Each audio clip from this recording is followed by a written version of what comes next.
अंबाला लोकसभा उपचुनाव को लेकर के जिस प्रकार से कांग्रेस ने अपनी रणनीति बनानी शुरू कर रही है, उससे यही लग रहा है कि कांग्रेस 2024 का चुनाव इसी उपचुनाव से मूंड बनाने में लग गई है।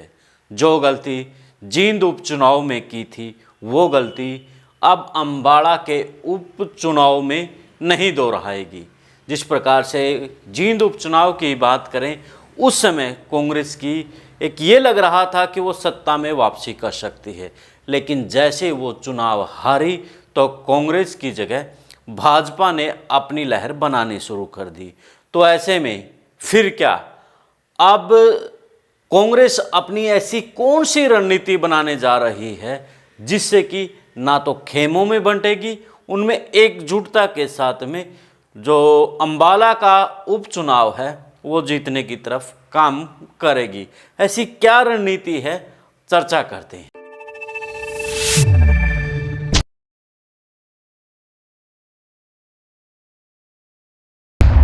सभी को नमस्कार, राम राम। मैं कुलदीप खंडेलवाल, दा विश्व प्रेम न्यूज।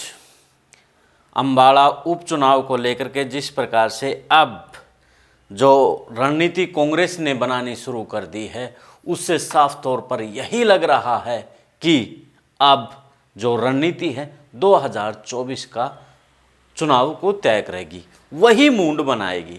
तो ऐसे में ऐसा कौन सा उम्मीदवार है जिसके ऊपर खेमों में बंटती नज़र नहीं आएगी।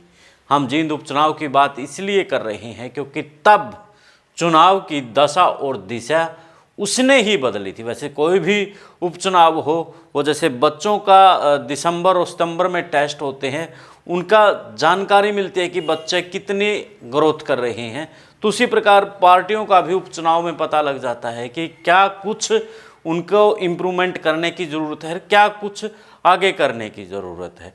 तो ऐसे में अब कांग्रेस को अगर सत्ता में अपनी वापसी करनी है तो ऐसे में ये रणनीति उनके लिए कारगर सिद्ध हो सकती है, ऐसा राजनीतिक पंडितों ने बताया है।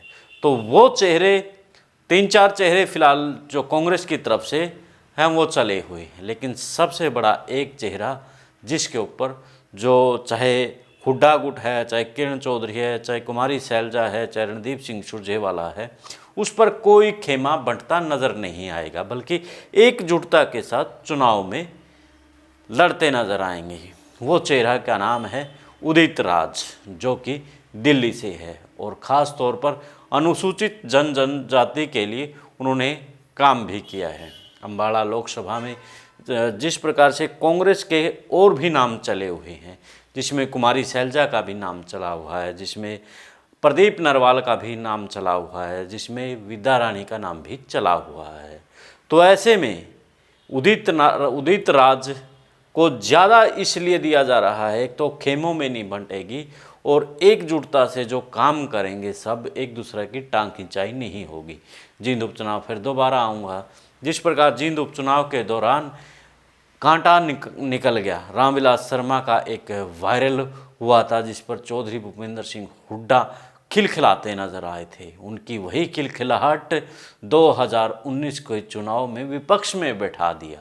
अगर वहाँ पर एकजुटता से चुनाव लड़ा जाता तो शायद सत्ता में वापसी कांग्रेस कर जाती। तो खैर, कुमारी शैलजा को लेकर के जो पार्टी के ही लोग हैं कह रहे हैं कि अंबाला से चुनाव लड़ सकती है, लेकिन हमारे सूत्र यही बता रहे हैं कि जिस प्रकार से वो सीएम का चेहरा बने हुए है, वो विधानसभा का चुनाव लड़ेगी। अंबाला लोकसभा में वो रिस्क नहीं लेगी, क्योंकि फिलहाल जिस प्रकार की परिस्थितियाँ खेमों में बंटी नज़र आ रही है, तो फिर उसका भी कांटा, यानी कि जिस प्रकार रणदीप सिंह सुरजेवाला का निकाला था, उसी तरह से खेल खराब कर सकते हैं। तो ऐसे में कुमारी शैलजा फिलहाल चुनाव लड़ती नज़र नहीं आ रही है।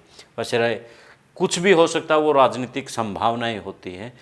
वैसे छत्तीसगढ़ की प्रभारी होने के कारण से उधर भी उसकी प्राथमिकता रहेगी, तो अगर लोकसभा उपचुनाव लड़ती है तो उसके छत्तीसगढ़ में भी उसको प्रभावित करेगा। ऐसे में कुमारी शैलजा का नहीं लग रहा है कि वो चुनाव लड़ेगी। प्रदीप नरवाल को लेकर के भी चर्चाएं गर्म है कि लोकसभा जो अंबाला है उससे चुनाव लड़ सकते हैं इस उपचुनाव में। उससे पहले सिरसा को लेकर के उसकी बात चली हुई थी कि सिरसा से वो चुनाव लड़ेंगे, तो अब उपचुनाव में वो चुनाव लड़ सकते हैं। एक अशोक तंवर की जगह विकल्प के तौर पर अब कांग्रेस उसको देख रही है।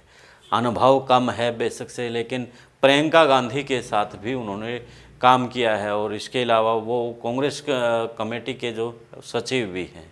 तो ऐसे में चौथा नाम विद्या रानी का भी चला हुआ है, जो कि नरवाना से 2 बार चुनाव लड़ चुकी है, लेकिन वो भी कहीं ना कहीं राजनीति की शिकार हुई है। जिस प्रकार से उसको बड़े नेताओं का आशीर्वाद की ज़रूरत थी चुनाव के वक्त, वह अकेले ही चुनाव लड़ती आई थी। तो ऐसे में दबंग महिला के तौर पर उसकी एक पहचान नरवाना में बनी हुई है।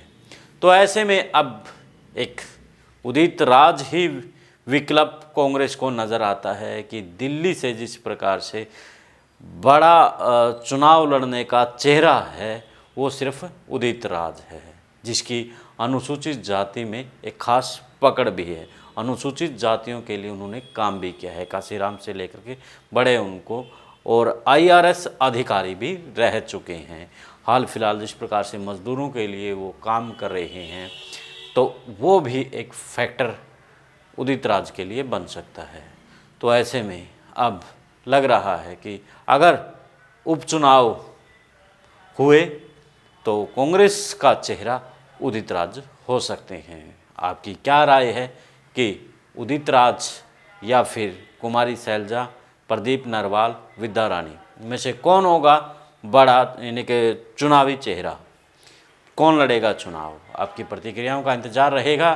देश और प्रदेश की खबरों के लिए द विश्व प्रेम न्यूज़ और हरियाणा न्यूज़ फ्लैश को शेयर और सब्सक्राइब जरूर करें। दे मुझे इजाज़त। जिंदाबाद।